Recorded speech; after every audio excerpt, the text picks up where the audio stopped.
여러분 안녕하십니까? 11월 11일 토요일 MBN 뉴스와이드 시작하겠습니다. 네, 남현희 전청조 씨의 사기 공모 의혹과 함께 가수 지드래곤의 마약 투약 의혹 조사까지 두 분과 함께 짚어보겠습니다. 이웅혁 건국대 경찰학과 교수, 전지현 변호사 모셨습니다. 어서 오세요. 안녕하십니까? 네, 남현희 씨의 전 재혼 상대로 알려진 이 전청조가 어제 영장실질심사를 받으러 출석을 했고 구속 상태로 어제 송치가 됐습니다. 먼저 영상이 준비되어 있는데요. 영상 보고 시작하도록 하겠습니다. SNS에 입장문 올리셨는데 하고 싶은 얘기 있으실까요? 출국 금지 사실 알고 계셨나요? 네, 남현희 씨 오늘 대질 조사에서 어떤 말씀 나누셨는지. 억울한 점 있으세요? 사기 공범 아니라는 입장 그대로이십니까? 전청조 씨가 학부모들한테 접근한 거 알고 계셨어요? 오늘 전청조 씨 휴대전화랑 노트북 경찰에 제출하셨나요? 남현희 씨와 공모한 게 맞습니까? 아니면 혼자 범행 계획 세우신 거예요? 피해자분들께 죄송합니다. 펜싱협회 후원은 남현희 씨가 제안한 겁니까? 죄송합니다. 남 씨가 지금 본인 거짓말하고 계시다는데 이에 대해서 입장 있으실까요? 남씨 주장 중에 제일 반박하고 피해자에게 네, 전청조가 송치가 되면서 피해자들에게 죄송하다라는 이야기를 하고 다른 이야기는 하지 않았습니다. 먼저 이웅혁 교수님께 질문을 드리도록 하겠습니다. 당초 피해자가 15명, 또 금액도 19억 원으로 알려졌는데 이게 더 커지고 있어요. 지금 23명의 피해 금액이 28억 원 규모로 늘어났다고 하는데 이렇게 되면 사실 지금 이미 전에 받은 재판에서 누범 중이지 않습니까? 형량이 어느 정도나 나올 거라고 보고 있습니까? 그러니까 지금 그 사기 죄수와 사기 피해액이 점점 증가할 가능성이 상당히 농후합니다. 네. 근데 현재까지가 알려진 그 시점에 기준을 해서 한번 추정을 한번 해본다고 한다면 예. 기본적인 사실은 말이죠. 일단은 가장 핵심적인 그 혐의는 그 송파경찰서에서 지금 송치한 사기 또는 이제 사기 미수가 가장 핵심이 될 테고 그것 이외에도 사실상 그 아동 학대를 했다라고 하는 이런 혐의도 예. 지금 계속 그 성남경찰서에서 지금 수사 중에 있지 않습니까? 예. 또 그 스토킹 혐의도 마찬가지죠. 그뿐만이 아니고 아직 수사에 착수한 것 같지는 않지만 지금 이 신분증을 위조했다고 한다면 이것도 역시 이제 공문서 위조의 또 혐의도 있을 테고요. 네, 예. 이게 상당히 이 범죄의 수 자체가 지금 수 개의 이제 죄에 해당이 되는데 일단 사기 가액이 지금 5억 원 이상인 것은 이제 분명합니다. 그래서 만약에 50억 원이 또 안 된다고 하는 이제 그런 전제에서 그러면 일반적으로 3년 이상의 유기징역에 처할 수 있기 때문에 예. 상당히 그 폭이 상당히 크죠. 더군다나 지금 상습성도 있고 지금 잠깐 언급을 하신 것과 같이 임신을 했다라고 하는 또 허위의 사실을 얘기해서 재판이 현재 진행 중인 것도 있고 예. 그렇다 본다면 병합을 하고 전체적인 흐름이 상습성이 또 농후하다. 근데 지금 제일 중요한 것은 출소한 지 3년도 안 되는 네. 또 누범 가중 같은 경우에는 2배 이상 또 가중을 할 수 있다고 한다면 지금 3년 이상이라고 하면 사실 50년까지 해보면 그냥 그 기본 양형에 뭐 한 10년으로 계산만 해도 예. 2배 가중하면 뭐 20년까지도 20년. 가중하겠죠. 예. 다만 이제 이 양형에 상당한 변수가 될 수 있는 것은 혹시 합의를 할 수 있느냐 여부, 혹시 피해 변제를 할 수 있느냐 여부에 따라서 이 양형은 상당 부분 변동될 가능성도 있지 않나 생각됩니다. 네, 전청조가 실제 수사에 어느 정도 협조하고 있는지는 모르겠지만 어쨌든 보여지는 것에 있어서는 적극적으로 협조하겠다는 뜻을 밝히고 있는 상황인데 이런 경우에는 이게 이런 사유로 감형이 될 수도 있는 건가요? 지금 수사에 적극적으로 협조하는 거는 이제 수사기관에 얼마나 구형하느냐의 문제고 네. 양형이라는 거는 또 법원의 문제라서 조금 이게 구분을 해야 될 것 같은데 네. 수사에 적극적으로 협조를 한다는 게 나온 증거를 가지고는 있는 대로 부는 게 수사에 협조하는 건 아니거든요. 네. 그러니까 수사에 협조를 함으로써 경찰이 증거를 찾지를 못하고 있는데 뭐 제공을 한다던가 뭐 그런 게 아니라 이미 지금 태블릿 PC하고 폰은 다 제출을 했고 그걸 가지고 포렌식해서 증거를 이제 지금 체증을 하고 있다고 하는데 거기에 대해서 저 그거 맞습니다 이런 거를 가지고 또 수사에 협조한다고는 할 수 없고 지금 제일 중요한 게 뭐냐면 남현희 씨하고 누가 뭐 사기를 주도를 했는지 누가 네. 책임이 있는지를 지금 미루고 있잖아요. 공방을 하고 있기 때문에 저렇게 뭐 수사에 적극 협조하고 뭐 응한다고 해가지고는 크게 뭐 구형에 영향을 미칠 것 같지는 않고요. 예. 아까 말씀하셨던 것처럼 여기서 그 양형 기준에서 감형을 받기 위한 제일 좋은 거는 재산죄이기 때문에 피해액을 변제하는 게 되는 거겠죠. 네. 이번 주에 대질 조사가 있었습니다. 남현희와 전청조가 대질 조사를 했는데 남현희 씨가 전청조를 보자마자 교수님 네. 뭘 봐? 라고 했다고 하더라고요. 분위기가 상당히 냉랭했을 것 같아요. 뭐 냉랭한 거를 넘어서 뭐 살벌할 정도는 아니었느냐 네. 이렇게 또 보도도 나오고 있는 것 같습니다. 그도 그럴 것이 지금 아주 그 첨예하고 견해가 엇갈릴 뿐만이 아니고 상당히 지금 어떻게 판단을 되느냐에 따라서 교도소도 갈 수도 있고 또는 피해액을 변제 받을 수도 있고 이런 아주 지금 급박한 이런 제3자의 이해관계가 충돌되는 것이죠. 세 측의 이해관계가 충돌된다 이렇게 말씀드리는 겁니다. 예. 일단은 이제 그 공범임을 무엇인가 보여주려고 하는 것이 지금 전총적 씨의 전략이 아닌가 그런 생각이 듭니다. 공범 쪽으로 무엇인가 판단이 되어야 네. 본인이 더 유리하겠죠. 왜냐하면 혹시 공범이라고 한다면 변호 전략에서도 무엇인가 그 남현희 씨가 유리한 점이 본인에게도 유리하게 될 테고 또 어떤 그 비난에 대한 가능성도 무엇인가 분배가 될 테고 네, 예. 또 어떤 면에서는 형도 좀 줄일 수 있는 여지도 있고 이런 측면에서 어쨌든 공범 만들기 프로젝트 같은 것을 해야 되겠다라고 하는 의지가 강할 것 같고요. 예. 이 반대적 측면에서 그 남현희 씨 같은 경우는 지금 그 공적 그 인물로서 그야말로 그 국가 대표라고 하는 상징성이 농후한데 그야말로 사기의 공범이었다. 쉽게 얘기하면 사기꾼이었다. 뭐 이런 이미지는 정말 싫겠죠. 네. 그래서 이것에 대한 적극적인 반박이 함께 있어야 되니까 부딪히고 보자마자 뭘 봐라고 하는 이런 얘기가 함께 있었던 것 같고요.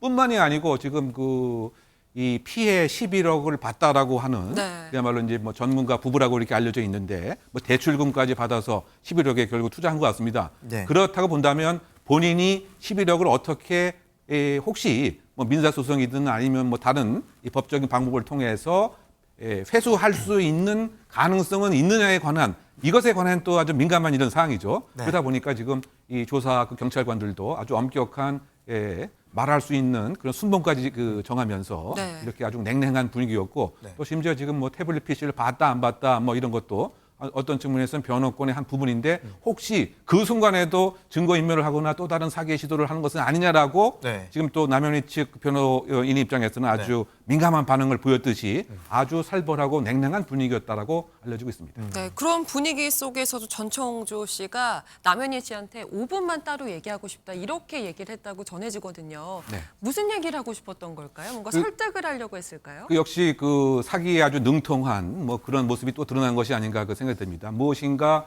지금 남현희 씨에게 유인, 유혹 또는 또 다른 재연을 통해서 지금 이 상황을 합자해서 줄이는 식으로 한번 해보는 것이 바람직하지 않겠느냐 네. 그런 취지가 아니었던가 생각되고요. 그것과 관련된 방법으로는 무엇인가 감정에 호소하는 방법도 있을 테고요. 아니면 혹시 둘만이 알고 있는 또 뭐 중요한 어떤 그런 사항들 말 맞추기나. 말맞추기나 네. 아니면 뭐 개인적인 프라이버시나 있는 것과 관련돼서 위협 또는 협조 등의 메시지를 짧은 5분간이라도 보내려고 했던 지도는 아니었을까 한번 추정을 해봅니다. 네. 네.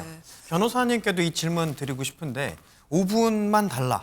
그러면 무슨 얘기를 했을까? 그게 너무 궁금한데. 저거는 말 맞추기는 아니었을 것 같아요. 왜냐하면 네. 말 맞추기는 같은 배를 탄 공범들끼리는 말 맞추기를 하지만 지금 저 상황에는 서로 내 책임이 덜하다고 지금 떠미는 상황이잖아요. 네. 5분이라 그러면 설득을 하기에도 짧은 시간이란 말이에요. 그래서 전청조의 입장에 돌아가 보면은 자기는 지금 신변이 구속되어 있는 상황이고 남현이는 밖에서 여론전을 하고 있거든요.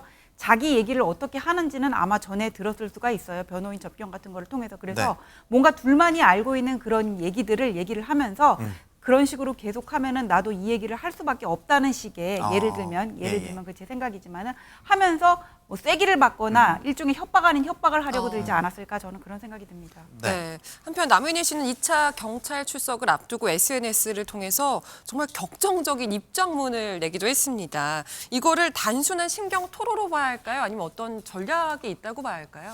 본인의 그 입장에서는 지금 국가대표라고 하는 그야말로 그 상징적 공적 인물인데 신빙성, 본인의 진술에 대한 신빙성을 더 획득하고 싶은 감정적 호소가 아닌가 이런 생각이 듭니다. 그 방법으로는 지금 그 전청조 씨가 그 얘기했던 세세한 몇 가지 그 방법들, 네. 뭐 렌트비를 대신 내줬다든가 또는 뭐 카드 빚을 뭐 조금 대여를 해줬다든가 뭐 조카한테 뭐 일정한 용돈을 줬다든가 사실 이것도 실질적으로 다 준 것이 아니고 단지 또 다른 그 사기를 위한 그 수단이었다. 결국 본인이 하고 싶은 그 얘기는 나는 완전한 피해자다. 이제 그 점을 이제 강조하고 싶은 지금 SNS의 글이 아닌가 그 생각이 되고요. 예. 구체적인 그 방안과 방법으로서 예를 들면 여러 가지 그 사진들도 그 보여를 주고 네. 더군다나 그 둘이 있었을 때 극단적인 상황에서 뭐 피를 뭐 토한다든가 또는 뭐 예를 들면 지금 시한부 뭐 인생이라든가 뭐 등등에 관한 것을 듣게 되면 그 누구라도 속을 수밖에 없는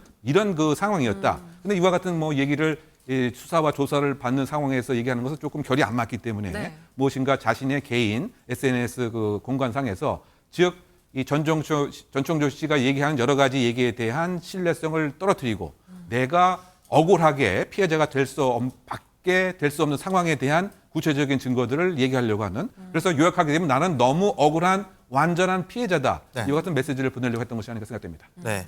그 SNS에 나왔던 입장문을 보면요. 이런 이야기들이 있습니다. 이름 빼고 모든 게 거짓이던 전청조에게 속았다. 그리고 뭐 전청조 만나면 머리채 잡고 욕하고 때리고 싶다. 뭐 이런 이야기들이 쭉 나오는데 지금 화면에서도 보고 있지만 변호사님 이게 명예훼손에 해당할 수도 있다. 뭐 이런 이야기도 나오더라고요. 그러니까 명예훼손이라는 거는 그 남의 얘기를 사실이건 거짓이건 그냥 사실을 얘기하면 명예훼손이 되는 거예요. 예, 예. 그러니까 그게 나의 판단, 이 사람 나쁘다, 착하다 그런 판단이 들어간 게 아니라 이 사람이 어쨌다, 이 사람은 어쨌다, 그래서 거짓말장이다 이런 게 다 명예훼손이 되는 건데 네. 지금 이 SNS 입장문을 보면은 주민등록증 사진, 카카오톡 메신저 내용 얘기하면서 그래서 이 사람은 거짓말쟁이다, 거짓말했다 이렇게 얘기를 하는 거잖아요. 그래서 명예훼손은 성립을 하는 거고 이게 공익을 위한 게 아니라 뭔가 자기가 받고 있는 의혹을 벗어던지기 위해서 저런 말을 했기 때문에 예. 명예훼손으로 고소는 할 수 있을 것 같아요. 근데 지금 전청조 씨가 이런 걸 가지고 명예훼손으로 고소할 입장은 아닌 것 같고 예. 그다음에 또 남현희 씨 입장에서는 이거를 가지고 무슨 자기에게 쏟아지는 어떤 의혹을 벗어던지기 위해서 이런 말을 자꾸 하는 것 같은데 이게 나는 너무 힘들다 하는 호소는 될 수 있을지언요. 이런 말을 계속 올린다고 해가지고는 아 그래 남현희는 무조건 피해자야. 그렇게 사람들이 믿을 만한 그런 상황은 아닌 것 같습니다. 네. 네. 이 공모 의혹 여부에서 빠지지 않고 얘기가 나오는 게 고가 차량의 선물이었습니다. 이와 관련해서 남현희 씨 어떤 입장을 밝혔는데요. 관련한 영상 먼저 만나고 오시죠. 그 악마를 제가 믿고 함께 했던 그 시간들이 저 또한 어떻게 이럴 수가 있지? 저희 엄마랑 제 동생과 제 친척들, 주변 사람들 명의로 뭔가를 했던 정황도 요번에 제가 확인을 하게 됐고. 그 벤틀리는 현금 주고 사신 거예요? 네, 맞아요. 남현 씨가 네. 드링크로 벤틀리를 타고 싶다고 말을 했었고, 그러면 그 현금은 어느 피해자한테 나온 거예요? 저랑 연락을 하고 있는 분이 한 분이 계시는데 그분에 대해서는 그분 동의 없이 제가 말씀을 드리기는 좀 그렇고. 네, 남현희 씨는 계속해서 공범 의혹을 부인하고 있는데 전청조 씨에게 11억 원을 투자했던 아까 펜싱 아카데미 이 학부모 부부로부터 자신들이 전청조에게 투자한 돈 일부가 남현희 씨에게 갔다 이런 주장이 나오고 있는 상황이거든요. 좀 자세히 짚어주시죠. 일단 그 핵심 결론은 이 보도 등에 의하면 경제적 공동체 관계가 아니었던가 소위 말해서 그 남현희 씨와 전총조 씨가 네. 왜냐하면 자금의 흐름을 쭉 추적을 해봤더니 최종 종착지는 남현희 씨 계좌였다. 일단 이것이 이제 요약된 그 내용인데요. 네, 네. 지금 그 피해자 그 A 씨 그 부부가 이른바 그 비상장 주식에 투자를 하게 되면 거금을 벌 수 있다라고 하는 것에 현혹이 그 돼서 5차례 만났고 또 그 3차례는 이 남 씨와 전총조 씨가 함께 있는 네. 이런 상태였기 때문에 그 남현희 씨도 이와 같은 투자에 관한 사실을 알고 있었고 그래서 전총조 씨 차명 계좌로 5억 원이 입금이 됐고 5번에 걸쳐서 네. 네. 그중에서 3억 3천만 원은 벤틀리를 사용한 대금으로 지금 증명이 되는 것이고요. 네. 또 나머지 그 한 1억 5천만 원은 지금 그 남현희 씨의 대출과 관련된 변제와 관련된 것으로 쓰였다. 그렇다 본다면 벌써 그 4억 7천만 원 가량이 남현희 계좌로 입금이 되었고 남현희 씨가 사용이 되게 된 뭐 이런 한 덩어리가 또 있고요. 이 이외에도 전총조 씨의 지인의 계좌를 그 통해서 네. 3억 5천만 원 또 9천만 원도 지금 남현희 씨 계좌로 입금이 된 것입니다. 네. 이 두 가지를 다 합쳐서 일단 요 사항만 정리하면 무려 9억 1천만 원이 사실상 입금이 된 것이다. 네. 그렇다고 본다면 외관상 자금의 흐름으로 그 봤을 때 남현희 씨가 무엇인가 이 상황을 알고 있거나 적어도 알았을 가능성이 있거나 알면서도 혹시 방조한 것은 아니냐라고 하는 외관을 가질 수 있는 내용이 지금 또다시 녹취를 통해서 알려진 사항입니다. 네, 피해 학부모는 일단 자기가 전청조에게 투자금을 보낸 당일에 그 3억 3천이 갔다. 그리고 그 투자 얘기를 한 공간 안에 남현희 씨도 있었기 때문에 이 투자와 관련해서 모를 수가 없었다라는 주장을 하고 있고 남현희 씨는 계속해서 그 돈이 그 돈인지 몰랐다. 이렇게 얘기하고 있는데 이게 어느 쪽 얘기가 더 신빙성이 있다고 보세요? 그리고 양자가 지금 그 부딪히는 거죠. 어쨌든 외관은 그 계좌 이체가 분명히 이루어진 것은 그 맞습니다. 그런데 그 남현희 씨 그 주장은 아니 그것은 단순한 뭐랄까요 물량 공세로서만 나는 뭐 안 것도 느꼈지. 아니고 느낀 것도 아니고 난 네. 그냥 그야말로 재벌 3세이기 때문에 그냥 워낙 그 정도 돈 쓸 수 그렇죠. 있다고 생각했다. 그리고 또 나에 대한 어떤 애정의 그 뭐 표현이라든가 뭐 그런 것에만 알았을 뿐이지 피해자로부터 이 자금의 원천이 시작된 것은 전혀 몰랐다라고 하는 이제 그 입장인 것 같고요. 지금 그 피해자 그 A 씨의 그 입장에서는 아니 돈 세는 모습도 사실 있었고 그 장소에 함께 그 있었고 분명히 그와 같은 사실을 알고 있었기 때문에 이것은 공범임이 분명하다. 이렇게 두 입장이 지금 부딪히는 상황입니다. 네. 변호사님, 피해자는 어쨌든 그거에 대해서 같이 있었다. 그 상황에 투자할 때 같이 있었다. 그리고 뭐 사실 돈은 어떻게 입금 받았는지 모를 순 있을 것 같아요. 남현희 씨 같은 경우에는. 네. 그런데 그렇다면 그런 주장만으로 이 공범 의혹을 벗을 수 있는지 아니면 경제적 공동체에서 벗어나려면 남 씨 같은 경우는 어떻게 이야기를 하는 게 되는지. 좋을지. 먼저 출처를 몰랐다는 것만으로 의혹에서 벗어날 수 있는지 네. 이걸 못 벗어나는 거죠. 왜냐하면 벤틀리 받고 내가 명품 가방 받고 했는데 난 이거 받기 싫어 했는데 억지로 선물이라고 주더라 이 얘기랑 똑같은 거잖아요. 그쵸. 어차피 그 계좌로 갔단 말이에요. 그것도 수천만 원의 돈도 아니고 수억 원이. 그런데 아무리 재벌이고 결혼하기 전 사이라고 하더라도 첫 번째 이렇게 수많은 돈이 수억여 돈이 가는 거는 이례적이란 말이에요. 그다음에 두 번째 그 11억 보낸 학부모들이요. 투자 권유할 때 남현희 씨 그 자리에 있었어요. 본인은 못 들었다고 하지만 예. 그 자리에 있었고 그다음에 또 남현희 씨가 그다음에 뭐라 그랬냐면은 그다음에 뭐 내가 그 금고에 있는 뭐 현금 이렇게 봤는데 그 전청조 가지고 있는 돈 봤는데 그 돈이 그 돈은 아니더라. 그 받은 돈은 아니더라 했는데 그게 현금에 발이 달려 있는 것도 아니고 그게 그 돈인지 어떻게 알아요. 이런 일도 있었거든요. 예. 그렇기 때문에 여러 가지 이런 그 이례적인 일들이 일어나고 그다음에 차명 계좌 통해서 남현희 계좌로 그 돈이 들어가고 벤틀리 대금 갚은 날이 아까 말씀하셨던 것처럼 피해 부모가 그 돈을 보낸 같은 날이거든요. 같은 날. 같이 이루어졌으니까는 한 단계 거쳐가지고 그냥 쓰리 쿠션으로 그냥 간 거나 마찬가지가 됐단 말이에요. 네, 네, 네. 그렇기 때문에 같이 생활을 하고 있으면은 같이 생활을 하고 있으면 그 전청조 주위에 있는 사람들이 누구인지도 알았을 거고 이 돈이 왜 이렇게 전청조한테서 바로 들어온 게 아니라 다른 사람을 통해서 들어갔는지 거기에 대해서 충분히 의심할 수 있는 상황이 있었던 거잖아요. 이런 여러 가지 일 때문에 나는 출처를 몰랐다는 것만으로는 의혹을 벗어나기는 어려울 것 같고 그럼 어떻게 해야 되느냐? 어차피 무죄 추정 입증이고 입증 책임은 수사기관이 있기 때문에 남현희 측에서 나는 뭐 무죄이다. 처음부터 그렇게 입증할 필요는 없는 거겠지만은 지금 태블릿 PC랑 휴대폰 통해 가지고는 여러 증거들이 앞으로 나올 거란 말이에요. 예. 그럼 거기에 대해서 둘 사이에 무슨 얘기를 한 내용도 있고 투자 권유에 관해서 얘기를 한 내용도 있고 또 그다음에 펜싱 아카데미 매너리라고 있거든요. 예. 관련해서 사업을 어떻게 할 것인지 얘기도 있고 그다음에 수강료를 어떻게 받고 투자 금액이 얼마나 들어오고 이런 얘기들을 한 거 그다음에 그 계좌 흐름이 다 거기를 통해서 드러날 텐데 여기에 대해서 경찰이 질문을 했을 때 남현희 씨 측에서 얼마나 그걸 납득할 수 있는 해명을 하는지가 본인의 의혹을 벗어날 수 있는 확실한 방법이 될 것 같은데 어떤 의혹이 지금까지 나왔는지 제가 알 수가 없으니까 거기에 대해서는 네. 뭐 앞으로 수사 상황을 지켜봐야 되겠습니다. 네, 이런 가운데 전청조가 과거 구치소에서 생활할 때 동료들에게도 거짓말을 일삼았다 이런 주장이 나왔습니다. 속된 말로 표현하자면 사기꾼에게 또 사기를 친 거잖아요. 네, 그만큼 이제 그 거짓말 또 상황을 이용하는 그와 같은 실력이 나쁜 의미에서 뭐 탁월하다라고 하는 뭐 취지의 네. 그 여자 동료 재소자들. 의 네. 뭐 진술이 아닌가 그 생각이 됩니다. 그 첫 번째 그 거짓말 자체가 아무래도 같은 그 방실 안에는 일정한 또 서열과 위계 질서가 또 있기 때문에 네. 아마 이것을 무엇인가 수월하게 하려고 하는 취지가 아닌가 저는 그런 생각을 하는데요. 일단은 이제 거기 뭐 전입자가 먼저 이야기를 했겠죠. 여기에 도대체 어떤 죄를 저질러서 왔느냐라고 했을 때 동정심을 유발하는 이제 그런 진술을 한 것 같습니다. 뭐냐면 사실상 그 엄마가 일정한 사업을 하다가 실패를 했는데 본의 아니게 내가 그것을 다 뒤집어 쓰고 지금 왔다. 감옥에 와게 됐다. 그러니까 이 말을 이제 그 들었던 이른바 그 먼저 들어온 이제 그 동료 그 수감자 입장에서는 나이도 상당히 어리고 무엇인가 그 마음도 불편하고 그래서 조금 불쌍한 생각이 들어서 여러 가지 그 생활 자체에 배려를 해주면서 챙겨주는 역할을 했다. 뭐 이런 얘기도 하고 있는 것입니다. 즉 거짓말에 역시 속았다라고 하는 뭐 이런 그 방증인 것이고요.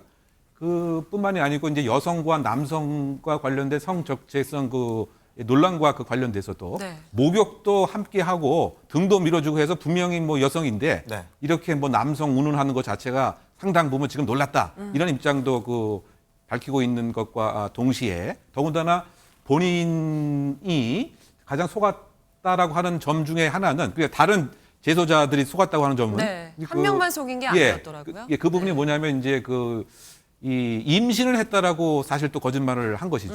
임신을 안 했음에도 불구하고. 그래서 동료 수감자들이 아니 왜 쟤한테는 우리가 일을 왜 안 시키고 뭐 이렇게 좀 편하게 지내게 해주느냐라고 하는 그 답변에 다른 재소자들이 아니 지금 임신을 했는데 조금 배려를 해야 되지 않느냐. 네. 그런데 그 얘기를 지금 이 친했던 이 사람한테는 하지 않았단 말이에요. 네. 그래서 이제 직접 물어봤죠. 아니 너 임신한 거 아니지 않냐 그랬더니 그 자체를 인정하면서 미안하다 사실 그 임신한 거 거짓말이었다라고 얘기한 것으로 봐서는 이 사기꾼도 깜짝 속을 만큼 네. 네. 이런 허언을 또 했다, 성공을 했다, 통했다 뭐 이렇게 요약이 되는 것이죠. 네.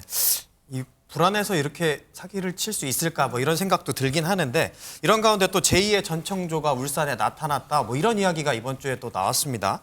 이 부유층 행세를 한 40대 여성이요. 7명에게 30억 원을 편취했다 이런 사실이 나왔어요, 변호사님. 네. 이런 사실 사기가 많이 나오나요? 현실적으로? 아니면 일단 이 내용을 먼저 설명을 해주시고 좀 어떤지 실황은 어떤지 좀 설명을 해주시죠. 아, 이게 소개팅 앱에서 만난 남성들한테 네. 7명을 속여가지고 30억 원을 편취한 여성이 이제 검거가 되는데요. 저 네. 여성 같은 경우에는 소개팅 앱에서 만난 남성들한테 자신을 갤러리 관장이라고 속이면서 네. 부유층 행세를 했다 그래요. 그러면서 뭐 3명에서 5명 남자와 동시 교제를 하면서 이렇게 금액을 편취하기도 했다 그러는데 어떤 사람한테는 뭐 변호사 대행업을 하는 사람을 변호사 대행을 하는 사람을 고용한 뒤에 자기 부모가 수억 원의 유산을 남겼다고 속이는 방식으로 이 남성의 부모까지 찾아가서 5억 원을 받아낸 적도 있다고 하니까는 모든 사기꾼들이 그렇지만은 뭐 전청조하고 수법이 비슷하고도 볼 수 있는데 네. 보통 사기를 당해서 그 돈을 주는 사람들은 그 사람의 담보력을 믿거든요. 네. 근데 이 사람이 뭐 부유층 행세를 하면서 비싼 옷과 뭐 그럴듯한 경호원, 그럴듯한 변호사, 그럴듯한 무슨 직위 아니면 내가 친한 사람 이렇게 내세우면은 사람들이 깜빡 속을 수가 있단 말이에요. 또 이런 사람들이 되게 화술이 좋기 때문에 우리가 이렇게 팔짱 끼고 보면 아, 왜 속아 하지만은 먼저 인간관계로 접근한 다음에 거기다 소개팅 앱 같은 사람들은 뭔가 만남이 필요한 사람들이 접속을 하는 데잖아요. 네. 그런 외로운 마음을 속여가지고는 그거를 충족시켜 주긴 다음에 사랑하는 사이다. 그다음에 규정 짓고 다가서면은 속수무책으로 당할 수밖에 없는 게 또 어떤 인간의 네. 어떤 그 약한 심리가 아닌가 그런 생각이 듭니다. 네. 요즘 데이팅 앱을 통해서 좀 사람을 만나는 경우가 많아지면서 이런 사기 사건도 실제로 늘고 있는 추세인가 봐요, 교수님. 네, 이른바 이제 그 로맨스 캠에 좀 변형된 형태가 아닌가 뭐 이런 생각이 듭니다. 네. 뭐 중년 남성 또는 데이팅을 할 수 있는 그 앱을 통해서 그렇다 본다면 익명성 속에 숨어서 도대체 어떤 사람인지 잘 알 수가 없죠. 네. 그러면은 일단은 지금 그 정서적인 면에 무엇인가 파고 들어가서 뭐 결혼 상대니까 일정한 투자를 해도 결국은 마음이 맞게 되면 함께 살게 되면 결국 나에게 돈이 뭐 그대로 있는 것이 아닌가 뭐 이런 또 착각을 하게끔 만드는 뭐 이런 방법이 지금 있다 보니까 지금 사기가 이것을 이용해서 지금 빈발하고 있다고 봐야 될 것 같고요. 네. 그 방법도 상당히 지금 그 교묘합니다. 우리 그 전 변호사가 잘 설명을 하시긴 했습니다만 다른 이 배역까지 동원을 사실 한 거죠. 네. 아까 이제 그 사례 같은 경우에. 그래서 극단적인 선택까지 했습니다. 왜냐하면 그 40대 여성 40대 말씀이시죠? 아까 그 여성 울산에. 그것도 네. 결국은 이제 그 앱을 통해서 이제 만난 이제 네, 사례인데. 남성에 대해서. 그러니까 자기가 1인 다역을 하면서 결국은 마치 이제 친정 엄마인 척, 친정 가족인 척 뭐 얘기를 하는 거죠. 아니 지금 나는 이렇게 그 교대 근무를 하고 밤에도 일을 하고 이러한 남자한테는 딸을 줄 수가 없다. 네. 그래서 퇴직을 하라. 왜 퇴직을 하라고 요구하느냐? 퇴직금을 가로채기 위해서였죠. 그래서 퇴직금도 이제 가로치게 당했고요. 그리고 아까 그 변호사 대역도 신부름센터에서 고용한 사람입니다. 그러니까 상속세를 내기 위해서 그래서 또 5억 원을 편취하게 되는. 네. 그러니까 상당히 나쁜 의미에서 창의로운 방법을 쓴 것인데. 네. 그리고 이것도 제3자한테 그러니까 지금 동시에 5, 6명 사귀지 않습니까? 그러면 지금 돈을 좀 빌렸으니까 그걸 갚아야 되니까 네. 지금 새로 사귀는 남자들한테 돈을 이른바 그 앞당겨서 빼서 돌려막기처럼. 식으로 네. 사실은 이제 후순위에게 제공을 하게 되는 막 이런 네. 그 상태가 시작이 결국은 이제 그 만남 앱부터 그 시작이 되었다. 그래서 이른바 그 로맨스 캠의 어쨌든 공허한 정서를 파고드는 이러한 그 사기 범죄들이 새롭게 지금 등장하고 있는 것이 아닌가 생각됩니다. 네. 사실 근데 의아한 부분, 뭐 전청조 건도 있고 지금 이 사건 같은 경우도 그렇고 왜 이렇게 넘어가는지 객관적으로 어떤 걸 봤을 보고, 때는 네. 이게 왜 넘어갈 만한 수준인가라는 생각이 드는데 지금 보면은 무려 7명의 남성이 휘말렸거든요. 네. 어디에 넘어가는 거예요? 기본적으로 보게 되면 일단은 이제 그 정서의 그 공허함을 이제 파고드는 그런 측면이 하나가 있고요. 그 또 두 번째는 무엇인가 그럴 듯한 포장지를 잘 사용하는 거죠. 이것이 이제 뭐 후광 효과, 뭐 포장지 그 효과라고 얘기하는데 나의 그 자산이 이 정도가 된다. 네. 사실은 그런 것이 아닌데 초기에는 정말 그런 것처럼 거액의 선물 공세를 한다든가 부유층과 무엇인가 연관성 있는 상징적 지표를 보여주게 되면 지금 무엇인가 호감도 있는 판에 네. 또 그 재산도 넉넉하다라고 하면 사실상 초기에 속을 수밖에 없고요. 그리고 한번 이른바 이 고리에 이렇게 매몰되게 되면 네. 그 다음에는 믿고 싶은 것만 믿게 되는 이런 이제 그 악순환에 그 빠지게 되는 것이 지금 그 제2의 전총조가 울산에 등장한 것이라든가 또 다른 형태의 그 사기가 증가하는 공통적인 요인이 아닌가 생각됩니다. 네. 네. 어쨌든 이런 사기 사건들이 있을 수 있다는 점 항상 늘 생각하시고 저희가 그런 취지에서 이런 보도도 계속해서 해드리는 점 다시 한번 말씀드리도록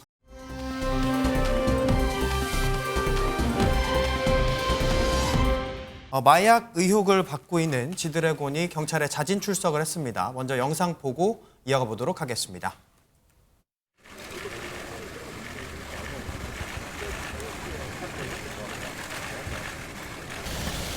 저는 마약 관련 범죄에 대해서 사실이 없고요.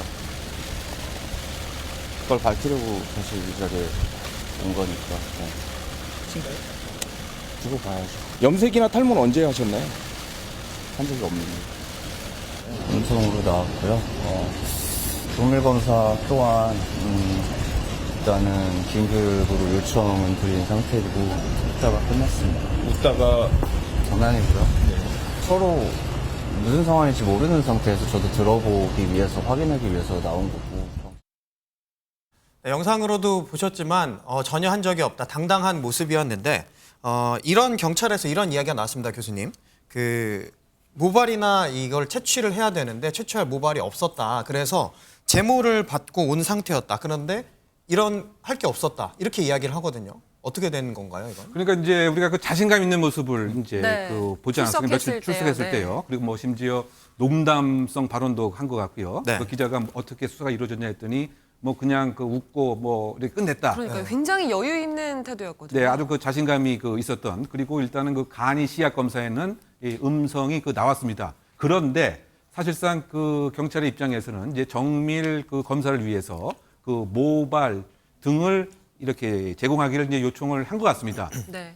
이 모발 그런데, 외에 또 다른 그렇죠. 이제 채취할 수 있는 그런 것들을 원했던 거죠. 그렇죠. 정밀 검사를 하기 위해서는 이제 소변도 가능하고요. 이제 모발도 이제 그 가능하고 채모도 또 채모도 가능하고, 이제 네. 가능한 거죠. 그리고 뭐 소변은 어쨌든 채취가 뭐 된 것이고 뭐 모발 같은 것도 아마 제공을 한 것인데 모발 같은 경우는 이제 염색을 하거나 길이가 어느 정도 짧게 되면은 사실상 이제 정확한 판단이 어렵기 때문에 네. 또 다른 이제 채모도 요구를 했습니다. 네. 그런데 그 예상과는 달리 거의 다 채모를 다 제거를 하고 나온 상태가 지금 알려진 것이죠. 네. 그렇다고 본다면 이것은 처음부터 그것 때문에 혹시 자신감이 있었던 것은 아니냐? 뭐 이런 좀 비판적인 시각도 있을 수가 있고요. 예. 그런 측면에서는 사전에 증거 인멸을 했다라고 하는 지금 그런 의심을 삼을 수 있는 대목이 나오는 것이고 네. 본인은 원래 평상시에도 이와 같은 이제 제모를 했다라고 주장하고 지금 주장하고 있죠. 있는 네. 이제 부대찌는 입장인 것이죠. 네, 결국 경찰은 이날 지드래곤의 머리 그리고 손톱을 채취해서 국가수에 보냈다고 하는데 손톱 분석하는 것으로도 정확하게 마약 검사 결과가 나올 수가 있나요? 네, 손톱은 5, 6개월 전까지 이제 검사가 가능하다고 지금 그렇게 알려져 있어요. 근데 머리카락은 뭐 보통 남자들이 머리가 짧다고 하더라도 한 10cm는 되니까 네. 1년까지 본다고는 하지만 머리는 염색이라든지 탈모를 하기도 하고 이발도 하기도 하고 탈색이나 탈색도 네. 하는데 탈모는.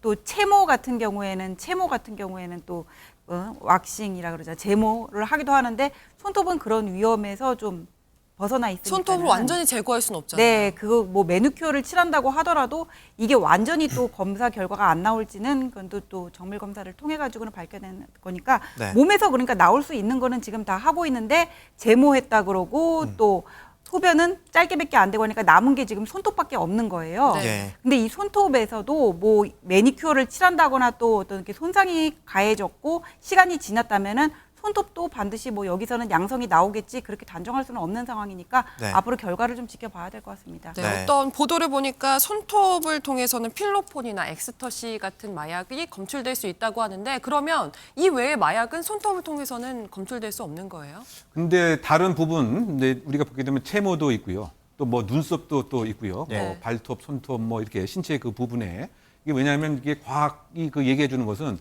이 접촉을 하면 이제 증거를 그 남기게 되는 거죠. 결국 이제 그 마약 성분을 이제 투약을 하게 되면 결국은 이제 그 체세포 등을 그 통해서 모낭 또는 이 특정적인 부위에 많이 이제 있게 됩니다. 그래서 사실상 이것 자체를 없던 것으로 할 수 있는 방법은 없다라고 보면 맞습니다. 근데 네. 뭐 시중에는 이 마약 없애는 뭐 샴푸 또는 마약을 뭐 없애는 뭐 기타 약품 뭐 이렇게 그 이야기가 나오는데 예. 이건 다 허위 광고다. 아. 뭐 이렇게 그 말씀을 이제 드리는 것이고요. 네. 그래서 결국은 이 지금 이 과학적인 그 방법에 의해서 아마 지금 지드래곤 씨도 그렇고 뭐 다른 과거의 뭐 유사 그 연예인들도 예. 그렇게 계속 부인을 하다 종국적으로는 더 양성 판정이 그 나와서 네. 그 결국 과학 수사의 힘은 우리가 지금 부정할 수 없는 상황이 아닌가. 그래서 좀 기다려 보면 네. 실체 진실이 밝혀지지 않을까 생각됩니다.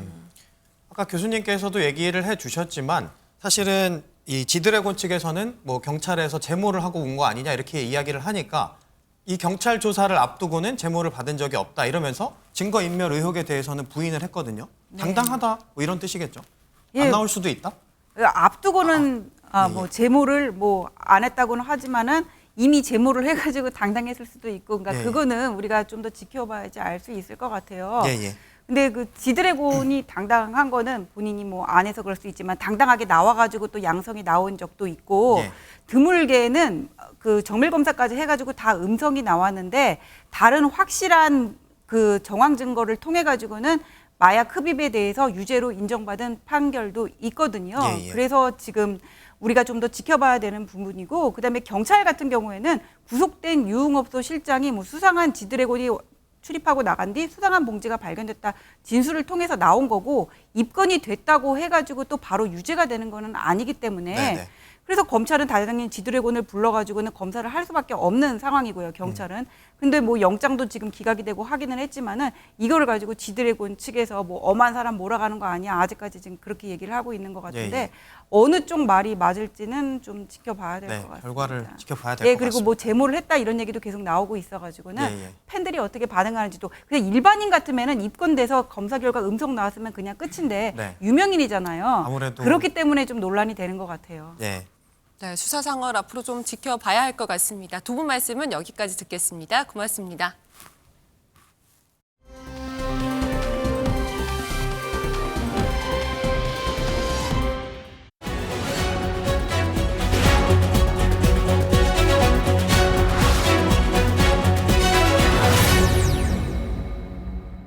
우리 당은 적극적으로 당정협의를 통해서 김포 씨를 서울시에 편입시키는 절차를 진행하겠다. 접경 지역에 붙어 있는 수도라고 하는 게 전 세계에 있습니까? 이번 조치는 공매도를 이용한 시장 교란 행위와 불법 공매도로 선량한 개미 투자자들을 약탈하는 세력의 준동을 막고 명확한 목표 없이 간보기식 던지기로 일관하니 총선용 포퓰리즘이라는 언론의 평가가 지배적입니다. 당 지도부 및 중진, 대통령과 가까이 지내는 의원들은 총선 불출마를 선언하거나 아니면 수도권 지역에 어려운 곳에 와서 출마하는 것을 강력히 요구합니다. 이재명 당대표가 먼저 험지 출마를 결정을 해야 되고 결단을 해야 되고 당은 뭐 대개 험지 출마라고 하는 것은 사실 정치를 그만두라는 소리거든요. 예, 그냥 낯선 데 가서 죽어라. 그건 뭐 바람직하지 않다고 보고 있고요. 네. 네, 정치권에서도 뜨거운 이슈 많았습니다. 오늘 네 분의 전문가 모시고 이야기 나눠볼 텐데요. 조광한 전 남양주시장, 차재원 부산가톨릭대 특임교수, 최수영 전 대통령직 인수위 전문위원, 한민수 더불어민주당 대변인 네 분 모시고 이야기 나눠보겠습니다. 어서 오세요. 안녕하세요. 안녕하세요. 네, 강서구 보궐선거 참패 이후에 정부 여당이 정책 이슈를 주도해 나가는 모습입니다. 김포의 서울 편입 문제, 지난주에도 저희가 말씀을 드렸었죠. 그리고 네. 주식 공매도 금지가 나왔습니다. 또 인요한 혁신위가 들어서면서 연일 국민의힘에서는 이슈 몰이를 하는 모습입니다. 그런데 사실 이 김포 서울 편입 문제 같은 경우에는 너무 급한 거 아니었냐, 뭐 이런 이야기도 나오고, 사실 같은 당 내부에서도 이 유정복 시장 같은 경우는 총선을 앞둔 정치쇼다 이렇게 또 비판을 하고 나섰는데, 오늘 조광환 전 남양주시장 나와 계신데, 사실 김포의 서울 편입 문제 아무래도 좀 관련이 있을 것 같은데, 예전에 또 계셨으니까 사실 뭐 메가시티 전략 이것도 나오는데 그것 좀 어떻게 보시는지 먼저 좀 얘기를 진짜 해주시죠. 필요하다고 보시나요? 필요하다고 보죠. 그리고 이 정쟁으로 흐른 부분이 있어서 굉장히 안타까운데, 김포 편입 문제가 제기된 근본적인 사항은 우리 김동연 경기도지사께서 경기도를 남도와 북도로 분도해야 되지 않겠느냐라는 필요성. 그건 여러 차례 그 20여 년 가까이 제기되어 온 문제예요. 네. 그래서 그 문제를 분도를 하자. 이렇게 이제 의견을 많이 몰아갔잖아요. 그 가운데서 제가 여기 지도를 가져왔는데, 여기 지도가 여기 이렇게 있는데, 이 지도를 자세히 확대해서 보면요. 네. 이 김포는 경기도하고 접해 있지를 않아요. 그러니까 이제 남도로 가기에도 애매하고 북도로 가기에도 애매해요. 네. 그래서 그 김포를 남도에 넣어야 된다, 북도에 넣어야 된다, 이런 식의 그 이제 갑론을박이 있는 거죠. 김포는 한강을 그 중심으로 해가지고 고양시하고 이제 한강을 사이에 두고 맞닿아 있고, 이쪽 남쪽으로는 인천하고 서울하고 맞닿아 있어요. 그러니까 김포 시민의 입장에서 보면은 경기도의 남도나 북도로 가는 것보다는 그 서울로의 편입이 더 낫다. 훨씬 더 효율적이고 그 삶의 질이 높아진다고 봐야겠죠. 네. 주민들의 염원이 저는 크지 않나 이렇게 보고 있는데, 이제 그렇게 되면 차제의 이 행정 구조가 개편되는 거잖아요. 아주 지역적이지만, 그러면 지금 우리가 과거에 그 60년대, 70년대 때 만들어 놓은 행정 구조를 이대로 가는 것이 국가 이용에 효율적이냐, 이거를 심각하게 한번 고민해 볼 때가 된 거죠. 그러니까 규모의 이 경제가 있기 때문에 이 지금 논의되고 있는 것처럼 그 메가시티로 해서 각 권역별로, 예를 들면은 부산, 울산, 경남 같은 데는 그 금융과 물류 중심으로 간다든지, 그 다음에 광주, 호남은 그 역사 문화, 그리고 뭐 농생명 뭐 이런 식으로 간다든지, 그래서 메가시, 메가도의 개념으로 간다면 훨씬 더 그 국토 효율성도 높아지고 국가 경쟁력도 높아지고, 그리고 또 주민들의 삶의 질도 높아질 수 있다는 전제를 가지고 우리가 이제는 심도 있게 허심탄회하게 논의해 볼 시점은 왔다고 저는 생각을 합니다. 네. 이 이슈에 대해서 이재명 대표가 12일 만에 입장을 밝혔습니다. 반대한다는 입장을 밝혔는데, 다소 입장 발표가 늦었던 것에 대해서 여론을 살피느라 그랬던 건지, 아니면 혹은 뭐 국민의힘에서 주도해 나가는 이슈에 좀 휘말려서 이슈를 크게 만들어주는 걸 좀 경계해서 침묵을 지켰던 건지. 저는 뭐 이재명 보세요? 대표 입장에서는 일종의 처음에는 무시 전략으로 나갔지 않았을까 하는 생각이 듭니다. 사실 아까 뭐 필요성을 말씀하셨지만, 지금 뭐 여론조사에 보면 다수의 그 국민들이 좀 뜬금없다고 생각을 하고 있잖아요. 그렇기 때문에 사실 이 충분히 여권 내에서도 논의가 되지 않은 상태에서 이 총선용 일종의 포퓰리즘적으로 놓은 그러니까 이 정책이기 때문에, 이런 부분들에 대해서 민주당이 적발적으로 바로 반대를 하고 이슈화되는 것 자체가 그렇게 민주당이 유리하지 않다고 생각을 한 것이죠. 그렇기 때문에 무시 전략을 했던 거고, 또 하나의 문제는 지금 이 김포뿐만 아니라 서울하고 인접하고 있는 고양, 하남, 뭐 이 지금 구리 이런 데서도 들썩들썩하니까 거기에 민주당 의원들이 있잖아요. 그분들의 입장의 상당히, 그러니까 거기는 민심이 동량한 부분이 있기 때문에 그 지역 의원들의 입장도 고려를 한 측면이 있죠. 그리고 또 하나는 사실은 이재명 대표는 지난 9월 달에 대정부가 아니고 교섭단체 대표 연설을 통해서 이 지금 수도권에 버금가는 초강력권 5개, 그러니까 4개를 중심으로 하고 3개의 특별 자치권을 중심으로 해서 지방을 먼저 육성하자는 이야기를 벌써 해놨어요. 그런데 지금 서울 메가시티 부분은 사실은 그런 식의 논리하고는 정반대거든요. 지금 뭐 서울의 지금 이 메가시티론 그 자체는 어떻게 보면 서울의 패권이에요. 예를 들면 부산, 울산, 경남이 메가시티를 했다기 때문에 같은 그 연장선상의 메가시티 아니냐고 이야기하지만 이거는 서울을 중심으로 해서 서울에 인접하고 있는 조그만한 도시를 서울이 중심이 돼서 빨아들이는 거예요. 이런 식의 메가시티는 사실은 효율이 없다는 것이죠. 지금 대한민국의 가장 큰 문제가 지방의 공동화를 넘어서 지방의 소멸이라고 한다면 사실은 수도권에 버금가고 그러니까 거기에 대해서 경쟁력을 갖출 수 있는 그러한 광역 단위로 이렇게 뭉쳐지는 형태의 메가시티가 필요한 것이지, 예를 들면 지금 부울경 메가시티가 무산됐다고 해서 부산이 중심이 돼서 경남에 있는 양산과 김해만 빼오는 식의 그런 식의 메가시티라고 한다면 경남 사람들의 입장에서는 핵심 도시를 빠져나가잖아요. 그러면 경남의 경쟁력 완전히 죽어버리는데 그런 식의 메가시티는 말이 안 된다고 생각하는 것이 다수 국민들의 생각이고, 그런 국민들의 생각을 사실 민주당이 생각을 갖고 있기 때문에 지난 9월 달 이 교수단체 대표 연설에서 그 이야기를 했던 거예요. 그렇기 때문에 그 본인이 생각하고 민주당이 추구하고 있는 바하고는 정엉뚱한 이야기를 하니까 이런 부분들에 대해서는 시간이 지나면 국민들이 알 수밖에 없기 때문에 적자적으로 대응을 안 한 것이다. 제가 생각했을 때는 현명하게 대응했다는 생각이 듭니다. 네, 이재명 대표가 이런 얘기도 했더라고요. 접경 지역에 붙어있는 수도라고 하는 게 전 세계에 있습니까? 이렇게 얘기하셨던데 이 내용도 좀 얘기를 해주세요. 맞죠. 지금 국민의힘이 계속 민주당 입장을 밝히라고 집요하게 추궁했던 거는 이거를 말 그대로 찬반 프레임으로 갖고 가서 민주당을 잡아두려고 했던 건데, 한번 보십시오. 내부에서도 통일이 안 됐어요. 지금 말씀하신 대로 지자체 등뿐만 아니고, 아니 추경호 경제부총리는 뭐라고 했습니까? 국회 와가지고 진지하게 생각해 본 적이 없답니다. 원희룡 국토부 장관은 논의한 적조차가 없고, 심지어는 용산 대통령실의 김대기 비서실장도 사전 논의 자체가 없었다고 합니다. 교감설 얘기하니까 오보라고 딱 지적을 합니다. 그러면 저는 김기현 대표의 단독 드리블입니다. 결국은 강서 보선 이후에 본인의 공공한 처지를 벗어나기 위해서 정말로 아까 우리 조 시장님이 얘기했지만 이건 행정체제 개편이고 국가 국토 균형 발전이라는 우리 대한민국이 어떻게 나아갈 방향을 논의하는 겁니다. 근데 이거를 그냥 던져놓는다? 저는 초반에 이제 최근에 들어서 이 문제와 공매도 문제 던지면서 저는 국민의힘이 정책 이슈를 주도한다는 일각의 평가에는 결코 동의하지 않습니다. 네. 그게 아니고 이 김포의 서울시 편입 문제, 공매도 문제도 우리 당이 어떤 입장을 냈습니까?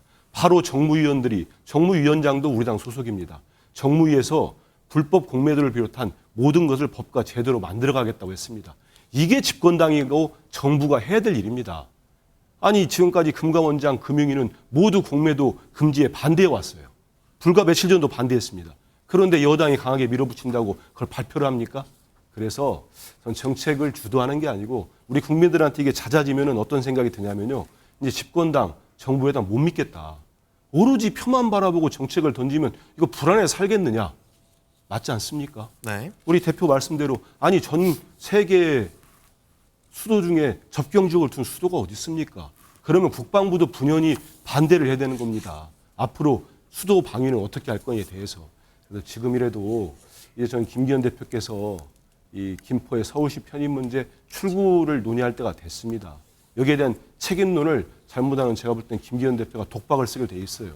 그래서 여러 가지 정치적으로도 어려운 처지에 정해졌는데 집권당으로서 앞으로 총선 앞두고 많은 정책을 던질 것 같습니다. 그런데 정말 치밀하게 논의하시고 국민 생활에 어떻게 되는지 바로 우리 현명한 국민들이 딱 나오니까 여론조사상으로 반대 목소리를 내지 않습니까?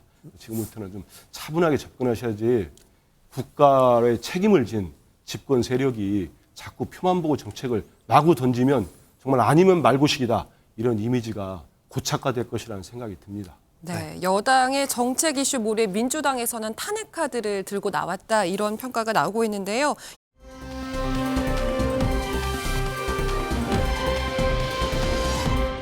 하도 그 말이 같잖아서 제가 이건 한번 얘기하겠습니다. 2억 7천만 원 뭐 마약 수사비 없앴다 이런 얘기하는데 그럼 마약 수사비 한 10억쯤 해주면 마약 수사 근절시킬 수 있습니까? 무슨 말 같지 않은 얘기를 합니까? 법무부 장관이. 그게 국민 세금이지 홍익표 개인 돈은 아니지 않습니까? 가짜안타라는 말도 했던데요. 마약 막는 세금으로 갑질하는 것에 대해서 주권자 국민들께서 정말 가짜않게 생각하실 것 같습니다. 그 10억은 국민 세금이지 본인 돈이 아니지 않느냐. 가짜안타라는 표현까지 썼습니다. 어떻게 보셨어요? 사실 뭐 원내대표의 발언치고 조금 도발하는 수위가 높았어요. 그러니까 일국이 어쨌든 지금 예산심의 정부가 아니겠습니까? 그렇다면은 예산이 심의되는 거는 당연히 이제 정부가 올린 안에 대해서 국회가 꼼꼼히 들여다보고 필요하면 증액하고 필요 없다면 감액하고 적정하다면 통과시켜주면 될 일이지 마치 뭐 주머니 안에 쌈짓돈 꺼내듯이 한 10억 주면 마약 근절시킬 수 있나요? 라고 이런 식의 전 원내대표의 도발이 저는 국민에게 상당히 좀 오만으로 비춰질 수 있다는 생각이 들고 거기에 그대로 뭐 한동훈 장관은 말을 받아서 국민이 가짜않게 생각하실 거다 그렇게 말을 받은 거거든요. 저는 사실 민주당이 지난 선거에서 강서구청장 보궐선거에서 이긴 이후에 상당히 어떤 의제설정 능력이나 이런 것보다도 어떻게 오만함 같은 것이 많이 비춰지는 것 같아요. 사실은 그 선거는 민주당이 잘해서 이긴 것이 아니라 국민이 여당의 국정 운영에 대해서 경고를 준 것이지 야당이 정말 어떤 정책이라든가 민생 현안이라든가 그다음에 뭐 국회라든가 이런 것들을 잘해서 표를 준 건 아니잖아요. 그렇다면 거기에 대한 어떤 본질을 보고 좀 해야 되는데 사실 지금 예산 정국인데 지난해에도 그런 적이 있었지 않았습니까? 박범계 법무부 장관을 역임하신 분이 헌법재판소인가요? 어디 왔을 때 마치 이제 우리한테 좀 아쉬운 소리 하면은 울면은 뭐 우리가 예산 넣어주겠다. 그런 식의 태도들은 저는 어쨌든 이 국민을 대표해서 국가 예산을 주무르는 그다음에 담당하는 이런 분들의 언행으로서 매우 부적절하고 저는 한동훈 장관이 그렇게 또 맞받은 거에 대해서는 여러 가지 뭐 논란과 그런 뭐 지적이 있을 수는 있지만 그럼에도 불구하고 저는 본질적으로 국가 예산을 심의하는 제1야당의 원내대표가 마치 주머니 안에 쌈짓돈 허용하듯이 그런 식으로 문제를 제기하고 사실 상대를 도발한 거에 대해서는 상당 부분 좀 책임감을 좀 가져야 될 필요가 있겠다. 이런 말씀 드리고 싶네요. 네. 한민수 대변인께 질문을 드리면 사실 홍익표 원내대표가 저렇게 이야기한 뭐 배경이라도 있을 것 같은데 어떤 배경에서 저런 이야기가 나온 건가요? 저는 뭐 우리 방송에 나와서도 여러 차례 한동훈 장관의 답변 태도나 여러 가지 표현 수위나 용어 선택이 정말 저도 기자도 오래 했습니다만 저런 법무장관, 국무위원은 처음 봤습니다. 근데 이것도 보십시오. 지금 이 검찰의 특활비 문제는 본질을 파고들면은 지금 검찰은 입이 10개도 할 말이 없습니다. 그거 되게 자기들한테는 정치적으로 본다면 불리한 이슈입니다. 그렇기 때문에 이 문제가 딱 터지니까 그러면 마약 수사하지 말라는 겁니까? 대단히 머리들은 좋아요. 프레임을 확 바꿔버립니다. 특활비와 마약 수사비를 등치를 시켰어요. 정말 좀 후한무치하죠. 수사합니다. 지금 야당이 얘기한 대폭 삭감 얘기는 검찰 특활비를 삭감하겠다는 겁니다. 대폭. 왜? 지금 다 우리 기억하지 않습니까? 결국은 공개하지 않으려고 버티다가 세금 도둑 잡아라. 시민단체에서 소송을 계속해서 대법원 판결이 나왔습니다. 근데 판결문을 보면은 다 공개하았는데 검찰은 현재 78억 원인가요? 아예 용처가 없어졌어요. 78억 원이 얼마나 큰 돈입니까? 우리 국민들 혈세입니다.